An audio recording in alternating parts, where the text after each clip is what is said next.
বাট এনেকুৱা নিয়ম দেখিছে নেকি যে সমাধিত গ'লো সাফৰেদি খুলি আমি তাতে মদ ঢালি দিলোঁ। এইটো আত্মা ভগৱানৰ অংশ হয়। কি জুবিনক অসমীয়া জাতিয়ে কি মদেদি পূজা কৰিব নেকি? এইবিলাক নিয়ম কোনে কৰি আছে যে জুবিনৰ বিষয়ে যাতে অহা 100 বছৰত এটা মানুহৰ মনত বিৰূপ মনোভাৱৰ সৃষ্টি হয়। 100 বছৰ পিছত নৱপ্ৰজন্মই জুবিনক কেনেকৈ চিনিব? জুবিনৰ গানেৰে নহয়, যেন জুবিন এজন মদ ভাল পোৱা ব্যক্তি আছিল। জুবিনৰ গানেদি আমি জুবিনক স্মৰণ কৰিম। জুবিনৰ সমাধিত সাফৰেৰে মদ ঢালি নহয়।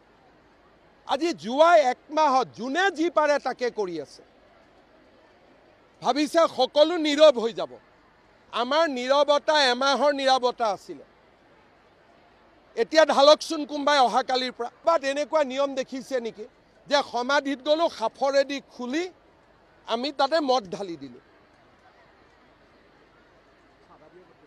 এইটো আত্মা ভগৱানৰ অংশ হয়। কি জুবিনক অসমীয়া জাতিয়ে কি মদেদি পূজা কৰিব নেকি? এইবিলাক নিয়ম কোনে কৰি আছে যে জুবিনৰ বিষয়ে যাতে অহা 100 বছৰত এটা মানুহৰ মনত বিৰূপ মনোভাৱৰ সৃষ্টি হয়। 100 বছৰ পিছত নৱপ্ৰজন্মই জুবিনক কেনেকৈ চিনিব? জুবিনৰ গানেৰে নহয়, যেন জুবিন এজন মদ ভাল পোৱা ব্যক্তি আছিল। জুবিনৰ গানেদি আমি জুবিনক স্মৰণ কৰিম। জুবিনৰ সমাধিত সাফৰেৰে মদ ঢালি নহয়। আজি যোৱা 1 মাহত যোনে যি পাৰে তাকে কৰি আছে। ভাবিছে সকলো নীৰৱ হৈ যাব।